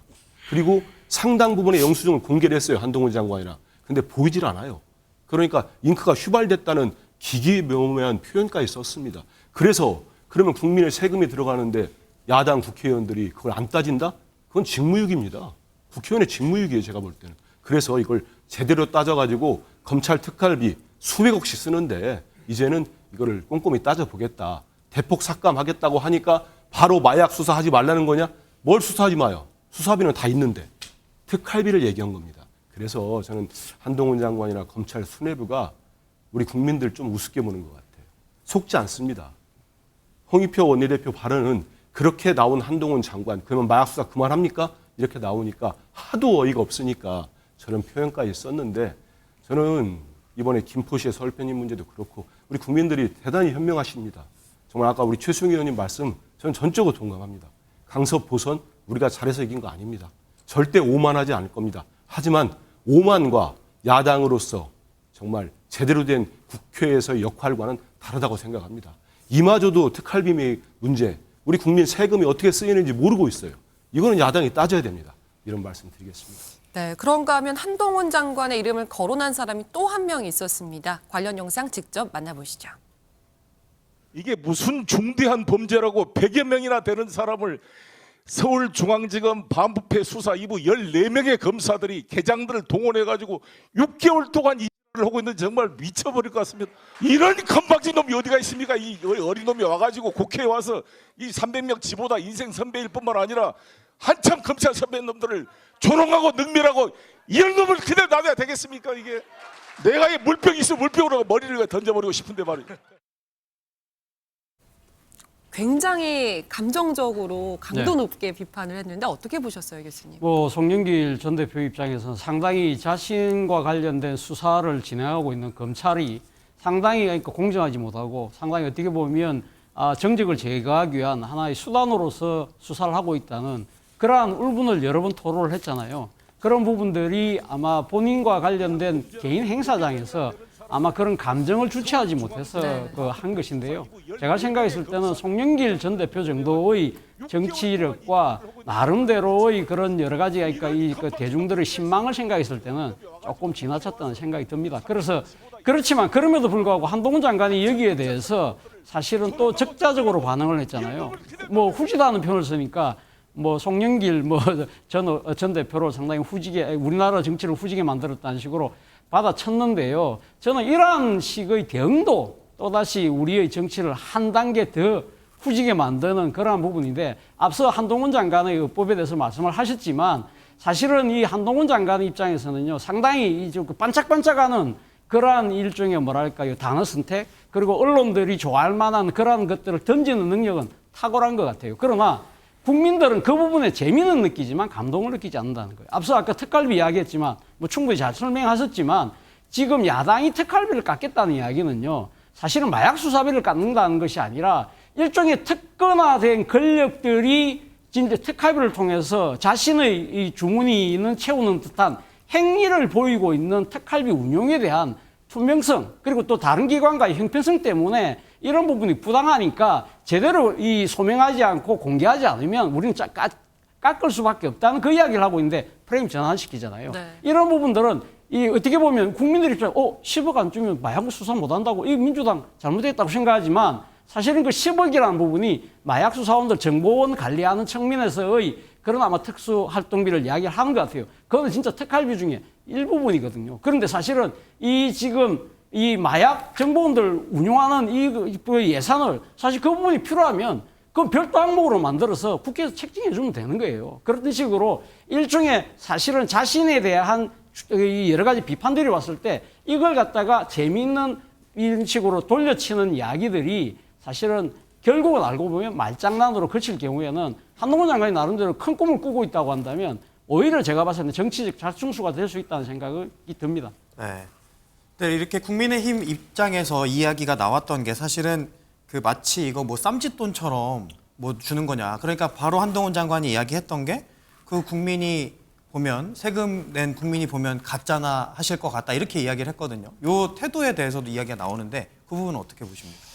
사실 제가 이제 그 한때 국가정보원에 있었는데요. 네. 이 특활비 문제는 이제 국가의 체제를 건강하게 지탱시켜주기 위한 필요 경비예요. 근데 그것이 지나치게 미주알 고주알 까발리면 시원할지는 몰라도 또 이제 국민의 세금을 정당하게 쓰여지는지를 철저히 감시하겠다라는 그 형식 논리에 의해서 어느 정도 설득력 있게 먹혀 들어갈지는 모르지만은 우리가 공개할 수 없는 그리고 공개하지 못하는 그리고 국가 간의 문제 그리고 우리 사회 시스템을 유지하기 위해서 정말로 필요 불가결하게 들어가는 그 많은 돈들이 있습니다. 그런데 근자에 들어서 그런 것들이 너무 많이 까발려져 버린 거예요. 네. 때로는 비밀도 있는 것이고 때로는 그 더 큰 그 목표를 이루기 위해서 이렇게 그 담아두고 있어야 될 부분이 있는 것이죠. 그래서 그런 부분들을 갖다가 그렇게 미주알 고주알 하고 이렇게 이제 옥신각신의 공방을 갖다 하는 거는 결코 바람직하지 않은데 여러분 정치라는 거는 언어의 품격이에요. 이 품격 있는 언어를 통해서 사람들한테 공감시킬 수 있느냐잖아요. 내가 어떤 감정을 가지고 또는 내가 어떤 주장을 가지고 얘기할 수는 있어요. 그런데 그 얘기가 자기가 그 얘기를 함으로 해서 자기는 후련하고 시원할지 몰라요. 그런데 그거를 받아들이는 사람이 그거를 공감하고 설득력 있게 받아들이냐, 이거는 다른 차원의 문제라고 생각을 합니다. 그런데 이런 거죠. 언어의 품격 중에서도 이런 부분은 좀 아쉽다, 이런 것들이 있는데, 어제 우리 그 송영길 대표의 발언은 이건 진짜 상당히 이거는 크나큰 그러니까 기본적으로 우리 정치의 품격을 워낙 떨어져 있지만 더 떨어뜨리는 하나의 그냥 감정의 폭발이라고 봐야 되겠죠. 이 본인처럼 그렇게 그 억울함을 당하지 않은 사람 세상에 별로 없어요. 많습니다. 그런데 그거를 명색이 민주당의 당 대표까지 하셨던 분이 저런 식으로 원색적으로 이렇게 표현할 수 있느냐, 이건 굉장히 현재의 그 민주당이라는 정치 그룹이 가지고 있는 정체성의 부분이 아닌가, 저는 그렇게 생각을 해요. 그러니까 무슨 일이든지 생기면 거의 전투적으로 싸울 듯이 덤벼요. 막 그냥 내가 이제 여기 끝장을 보겠다, 그리고 너 죽이겠다, 막 이런 식으로 덤비는 이 감정적 정치 행태가 계속해서 우리 사회를 얼마나 상처 주는지 모릅니다. 그리고 아까 말씀 나온 중에 하나 좀 더 덧붙이자면은 접경 지역이라는 표현을 쓰셨는데요. 요즘의 전쟁이 접경 지역이 100km 내에 있다고 접경 지역이고 500km 내에 있으면 접경 지역이 아닌가요? 접경 지역은 이 행정 구조 개편 그리고 김포시 편입과 아무런 연관성이 없어요. 이미 우리는 접경 지역에서 53년 이 정전 협정 이후로 계속해서 서울시라는 시스템을 유지해 왔어요. 그리고 서울의 과밀화를, 수도권 과밀화를 억제하기 위해서 우리가 몇십 년 동안 수많은 노력을 했지만 결국은 어떻게 됐어요? 계속 서울의 과밀화가 이루어졌어요. 그러니까 지금까지의 방식으로는 이 수도권 집중 내지 서울의 과밀화를 막아낼 수 없기 때문에 이것을 이제 우리가 적어도 G8 국가라고 얘기할 정도로 우리의 경제력이 신장이 됐잖아요. 그럼 지금의 우리 경제력에 맞춰서 이 지방 행정 구조를 갖다 개편하는 그런 전향적 태도가 저는 필요하다고 생각합니다. 네.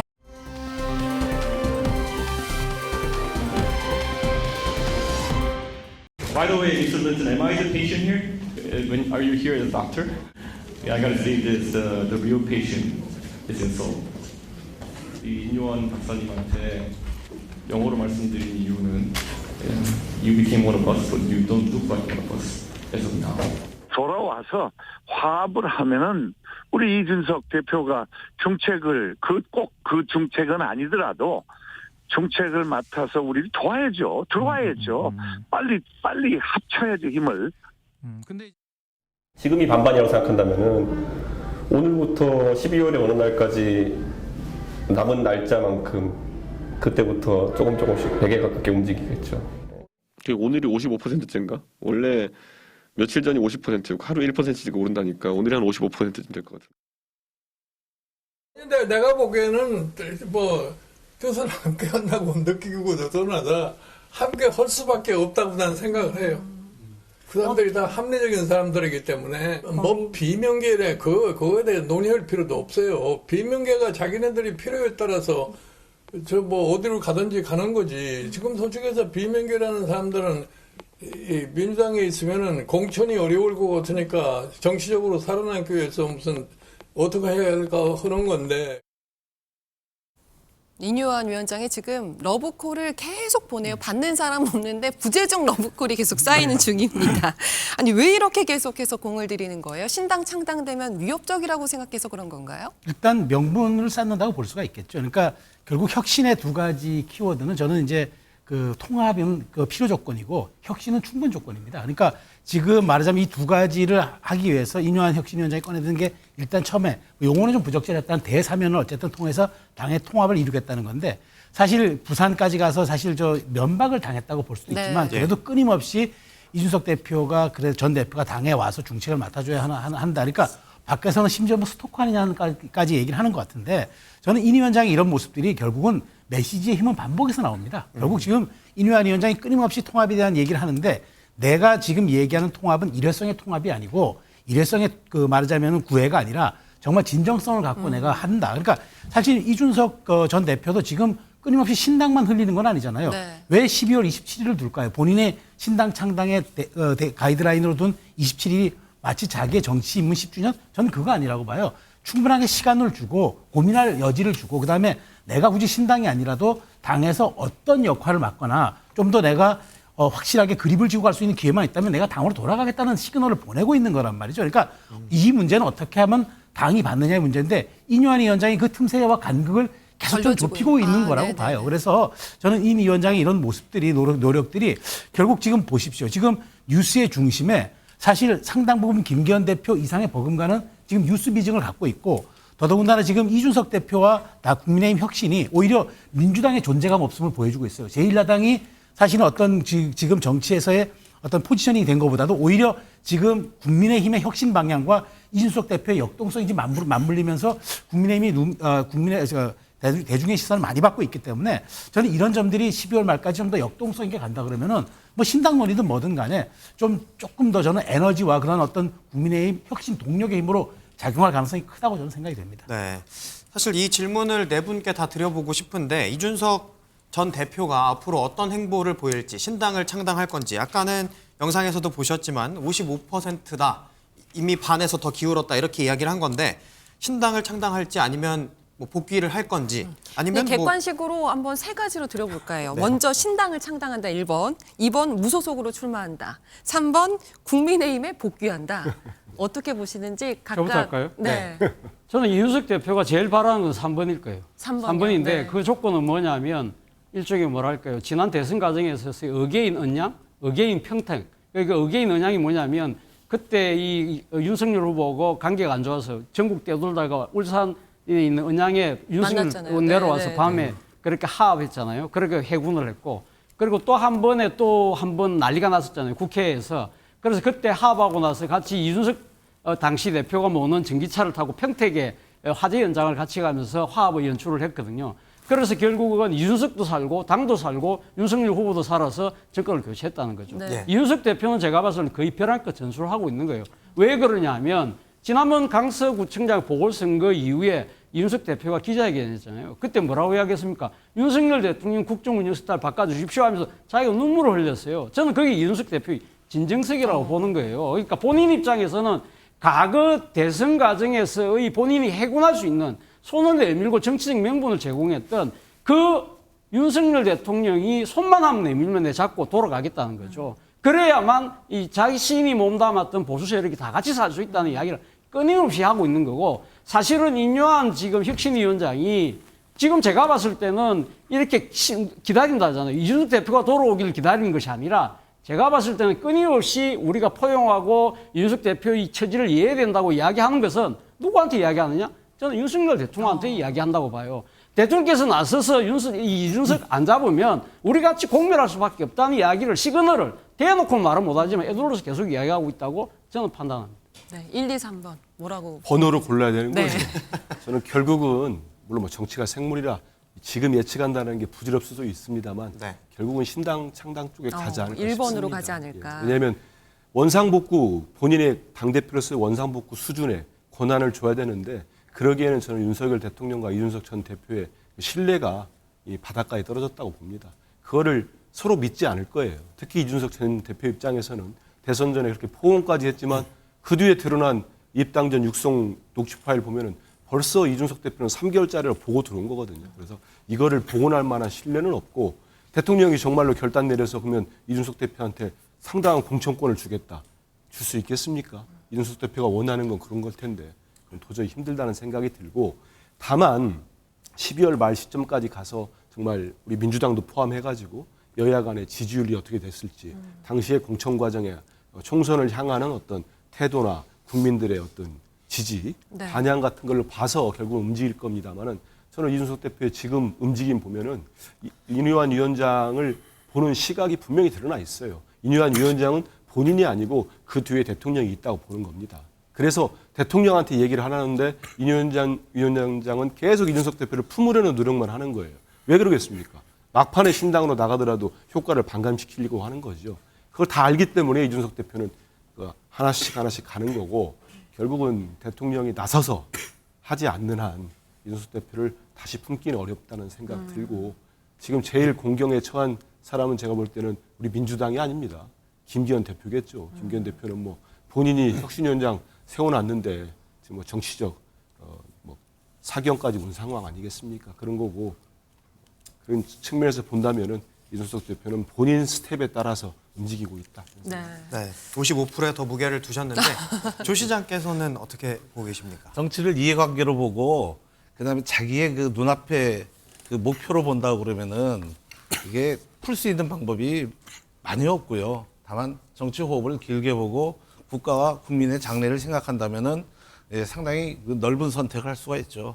1, 2, 3번을 선택한다는 어떤 이제 그 예측하느냐 하는 거는 예측은 의미가 없고 다만 이제 이준석 대표가 가지고 있는 정치적 브랜드와 포지셔닝인데 그분은 적어도 국민의힘의 당대표를 하신 분이에요.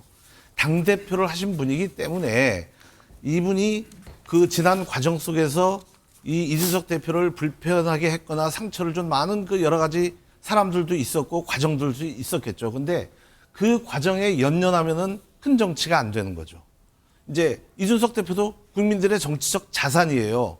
그러니까 본인이 가졌던 분노, 본인이 가졌던 상처 이거를 내려놓고 여기에서 한 단계 업그레이드 돼야 우리 정치의 새로운 발전의 가능성이 더 보이는 것이죠. 그러니까 이 뭐 난 이렇기 때문에 이거 새로운 당을 만들겠어 한다고 그러면은 이제 그분은 정치적으로는 굉장히 좁은 길을 가는 거고요. 그다음에 여기에서 그 모든 것들을 어느 정도 내려놓고 대승적 차원에서 이 정치적 선택을 한다면은 상당히 넓은 길을 갖다가 갈 수 있는 것이죠. 정치가 생각보다 길어요. 5년 후, 10년 후, 20년 후, 30년 후까지 정치를 하실 수 있는 분이 지금 현재 그 1년 내지 2년의 과정 속에서 생겼던 여러 가지 정치적 뭐 이를테면 분노, 상처 때문에 이 선택을 엉뚱하게 해버린다면은 그거는 상당히 정치인으로서는 크나큰 그 패착이 되리라고 저는 생각을 합니다. 네. 당을 생각하는 바람이신 것 같기도 합니다. 그건 국민을 생각하는 거죠. 그거는 국민을 생각하는. 왜냐하면은 169석이라는 거대 정당인 민주당이 그동안 의회를 통해서 보여줬던 거의 독선적 이 독주죠. 독선적 독주가 앞으로도 계속된다면 생산성 없는 독주예요. 생산성 있는 독주가 이루어졌다면은 그건 굉장히 의미가 있죠. 근데 4년 동안 169석 거대 민주당이 보여줬던 그 의회 내에서의 이 역할을 본다면은 굉장히 이 비생산적이고 비효율적인 독주에 집중을 해왔거든요. 그런데 그런 의회 상태를 갖다가 더 계속해서 지속시킬 수 있는 여지를 이준석 대표가 스스로 만든다. 이건 본인의 정치적 앞으로의 그 장래에 상당한 저기가 아마 그 감점 요인으로 작용할 겁니다. 이 의원님은 어떻게 보세요? 네, 저는 원래 그 신당 창당을 하게 된다면 이제 세 가지 요인이 있거든요. 그러니까 먼저 말씀드리면 저는 3번입니다. 국민의힘으로 아마 마지막에 복귀할 가능성도 있다고 저는 가장 높은 가능성이라고 보는데 일단 이제 신당을 창당하기 위해서는 세 가지 전제 조건이 있습니다. 첫 번째가 지역적 기반이 있어야 합니다. 그다음 두 번째가 대선 주자급의 간판 스타가 있어야 합니다. 세 번째가 기성 정치권이 핵 분열에 버금가는 붕괴가 일어나야 됩니다. 근데 이 세 가지 요건 중에서도 어느 것도 하나 지금 충족됨이 없어요. 지금 본다 그러면 이준석 전 대표가 사실 이런 얘기를 하잖아요. 2030의 강점이 있고 수도권에 소구력이 있는 이 전 대표가 왜 자꾸 TK를 주 전장으로 삼겠다고 하는 걸까요? 국민의힘을 흔들겠다는 얘기거든요. 내가 국민의힘 가서 TK를 주 전장으로 삼을 경우에 당신들이 수도권에 진출을 못해. 여기서 나한테 발목이 잡힌단 말이야. 이 신호를 보내고 있는 거예요. 그러니까 그 얘기는 뭐냐? 국민의힘이 변해달라라는, 국민의힘이 나를 안아달라라는 전제 조건을 던지는 거예요. 그래서 그것을 이제 12월 28일, 27일, 이제 한 40여일 정도 남았습니다만은 그 사이에 어떤 그런 진척과 그런 어떤 본인에 대한 어떤 충분한 진정성과 어떤 그 조건을 보인다 그러면은 내가 가서 헌신할 수 있다는 얘기를 하는 거죠. 그러니까 이준석 전 대표가 사실은 본인이 갖고 있는 가장 장점이 있는 지역이 수도권인데도 자꾸 TK 얘기를 꺼내는 것과 그다음에 시간을 자꾸 뒤로 주는 것은 뭔가 본인이 할 수 있는 역할과 공간들을 조금 더 레버리지, 협상력을 좀 더 극대화시키는 이 전략으로 보는 게 맞아서 지금 20%, 30% 잡히는 무당층에 기대서 계속 신당의 동력을 이끌고 간다? 저는 뭐 그것은 가능은 할 수 있지만 현실적이지 않아서 영민한 이준석 대표가 굳이 그 길을 가지는 않을 거라고 봅니다. 네. 네, 그런 가운데요. 이 이준석 전 대표가 인요한 위원장에게 영어로 응대한 일을 하고 또 그 6일에 있었던데 여의도 식당에서 안철수 전 대표, 안철수 의원이 옆방에 있었는데 계속 이준석 대표의 이야기를 하니까 이렇게 이야기를 했죠. 안철수 씨 조용히 좀 하세요. 이렇게 이야기를 했다고 하더라고요. 차재원 교수님, 예. 사실 이런 것 때문에 계속해서 그런 이야기가 나오거든요. 어떤 뭐 인성 뭐 이런 문제가 문제 나오는데 있는 거 아니냐 네. 뭐 이런 지적. 사실 우리가 이준석 대표를 처음 뭐 이렇게 이미지를 떠올렸을 때는요. 사실 이렇게 아까 지금 인성 논란이라는 것 자체가 조금 방송용어로만입니다만 좀 싸가지가 없다 네. 뭐 그런 이야기잖아요. 근데 사실은 뭐 그런 측면보다는 그러니까 싸가지가 없다는 걸 갖다가 만약에 우리시고 우리나라 말 우리 국어 사전에는 표준말로 이야기하면 발칙하다는 거예요. 상당히 좀 막대 먹어서 좀 괘씸하다는 뜻이거든요. 그런데 사실은 우리가 이준석 대표하면 떠올릴 수 있는 옛날식의 이미지는 발칙하다가 아니라 발랄하다였어요. 그러니까 그때 당시는 사실 여러 가지 보수의 혁신을 위해서 재기 발랄한 구상들을 많이 냈잖아요. 네. 그래서 사실은 그러한 부분들이 먹혔기 때문에 보수 정당 내에서 30대 영선의 대표가 됐던 거예요. 그렇기 때문에 사실은 이준석 대표가 이 지금 발랄에서 발칙으로 가는 부분은요. 이준석 대표의 저는 잘못도 상당히 있지만 이런 식으로 이 영민하고 발랄한 이 젊은 청년 지도자를 발칙하게 이렇게 내모는 그러한 정치적 환경에 대한 책임은 누가인가는 져야 된다는 것이죠. 그거는 제가 봤을 때는 사실은 이 공당에서 민주적으로 선출된 당대표를 아무런 이 절차적인 상당한 그 문제 없이 이 대통령의 말 한마디로 이렇게 내쫓는 듯한 형국을 연출하고 이런 부분들에 대해서 억울함이 생긴 당사자 입장에서는 상당히 발칙하게 도전할 수밖에 없는 그런 부분들을 우리가 감안을 한다고 한다면 이준석 대표에 대해서 인성을 생각하라고 이야기하면서도 이 촉막 맞는 젊은 보수 정치인을 이렇게 내몬 정치적 풍도를 만든 사람들도 반성할 필요가 있다는 겁니다. 그런데 이게 이준석 대표가 굉장히 시원하게 얘기하는 부분에 대해서 통쾌하다라고 느끼는 분들도 있는 반면에 또 어느 한쪽에서는 좀 윗세대를 공경하지 않는 느낌이다 이렇게 지적하는 분위기도 있거든요. 보는 시각에 따라서 평가는 완전히 상반될 겁니다.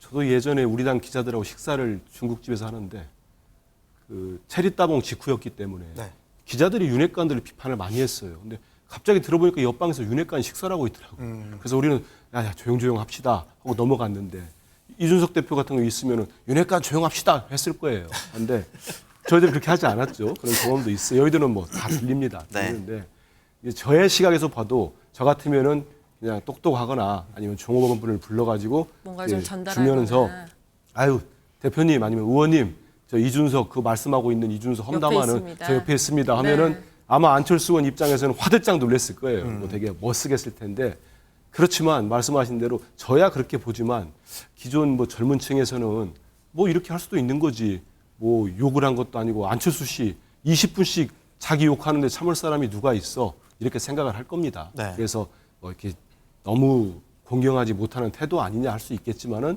저는 영어를 쓴 부분은 또 다르다고 생각해요. 저는 그것도 과했다고 봅니다. 영어 쓴 것도 과했기 때문에. 하지만 이준석 대표의 입장을 좀 돌이켜 본다면 정말 말씀을 차 교수님 한 것처럼 본인이 대선과 지방선거를 이긴 당대표였는데 이렇게까지 당에서 쫓겨난 거에 대한 그런 어떤 한이 맺혀 있을 거예요. 이게 풀리지 않는 한 아까 말씀드린 대로 이걸 풀 사람은 결국 대통령밖에 저는 없다고 봅니다. 풀지 않는 한 이준석 대표는 더 이상 신뢰 없는 상태에서 당에 남아있지 않고 결국은 탈당하는 쪽으로 가닥을 잡지 않을까 생각이 듭니다. 어쨌든 이런 이 이준석 대표의 태도가 득이 될까요, 실기 될까요? 본인한테 어떻게 보세요, 위원님? 짧게만 말씀해 주시죠. 네네, 저는 이준석 대표 당연히 이게 실이 되죠. 이준석 대표가 갖고 있는 게 장점이 사실은 굉장히 그동안에 어떤 그 재기 발랄함과 아울러서 그 청년층에 대한 확장성인데 저는 사실 정치적 올바름에 대한 문제에서 이준석 대표가 말하자면은 상당 부분 자기의 그 명분과 자기 확신이 없을 때는 저게 대중에게 어떻게 먹힐 것이냐. 저는 그래서 저런 모습들이 이준석 대표가 앞으로 정말 자중자애해야 될 가장 중요한 포인트라고 생각합니다. 네, 알겠습니다. 오늘 네 분 말씀은 여기까지 함께하고요. 뉴스와이드도 여기서 인사드리도록 하겠습니다. 함께해 주신 여러분 고맙습니다.